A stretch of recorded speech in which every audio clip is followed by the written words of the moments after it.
Miss. You're better off trying to get the good future on both acts of every zone for the good ending, as the time zone trials will just drive you insane. Unfortunately, this isn't the only disappointing aspect of the game. In Sonic 2 and Sonic & Knuckles we got to fight a metal version of Sonic, and this game's no different. However, with him being a main focus of Amy's kidnap and the reason you went on your quest, you'd think that this fight would be somewhat more epic than the others. Unfortunately, this isn't true, as it's not a fight in the slightest. It is in fact a race. All you have to do is run from one side of the stage to the other against Metal Sonic, who by the way will be using every cheap trick in the book, from being able to zoom past you no matter how fast you go, and shocking you at every opportunity. On your tail will be Dr. Robotnik, firing a laser straight down which kills you whether you have rings or not. There's no way to attack or injure Metal Sonic.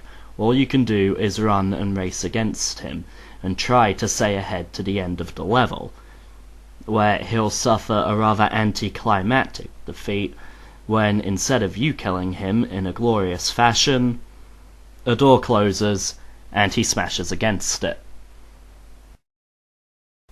Now, forgive me for sounding ungrateful, but even fighting against the same routine that we fought in Sonic 2 and Sonic & Knuckles would have been preferable to what we got there.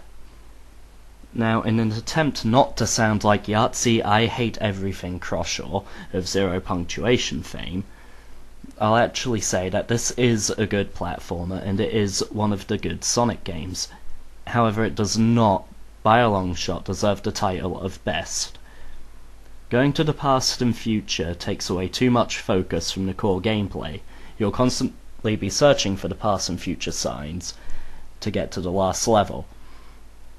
It means you can't go at full speed and you can't fully enjoy the game, and God knows the time zone segments aren't a good alternative, although I do respect that they were put in there for that reason. There are debates as to when this game takes place, due to the absence of Tails. Many believe it's before Sonic 2, seeing as you can't transform into Super Sonic and Tails is nowhere to be found. Backing this theory up is the fact that every zone has 3 acts to it. The counter-arguments are, of course, that Sonic can't transform into Super Sonic due to the absence of the Chaos Emeralds, and that if you look at Metal Sonic, compared to the Metal Sonic in Sonic 2, it seems like the Sonic 2 Metal Sonic was a mere prototype for the one featured in this game, whereas the one that appears in Sonic & Knuckles seems to be a model upwards from the one featured in this game, and Sonic & Knuckles takes place straight onward from Sonic 3, effectively being Sonic 3 Part 2. However, trying to argue the plot for a game which was never intended to have a continuity is flawed from the start. Overall, Sonic CD isn't bad.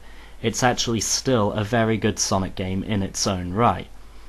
I do not believe, however, that it deserves the title of the best. That should always belong to Sonic the Hedgehog 2. It is also commonly said that Sonic CD has the best soundtrack of any Sonic game. I disagree with this. Unfortunately, I wasn't able to capture the sound while I played the game, but I can tell you that it's nowhere near as memorable as the tunes of the Green Hill Zone and the Chemical Plant Zone. It's still a fun play and a solid Sonic the Hedgehog platformer game, which beats some of the current ones available. It was never made widely available except for on the Sonic Gems Collection CD. This game's available on PlayStation 2 and Xbox and features a lot of rare and old Sonic games, such as Sonic the Fighters. You will, however, be getting the American version of the game on that disc, which I'm told is inferior to the Japanese version. Having played both, I can honestly say that I disagree with that. There are barely any differences, and it's not worth getting both versions. Anyone who has a nostalgic memory of the Sonic series has probably already attained this game, anyone looking to get into the old Sonic games should probably start with Sonic the Hedgehog 1 and 2, and then try this and Sonic 3 and Knuckles.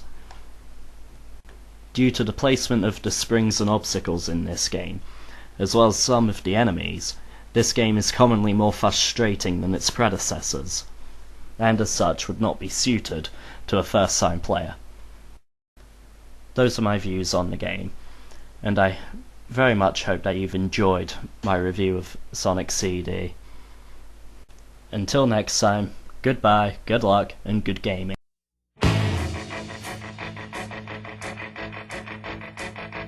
It's astounding. Time is fleeting.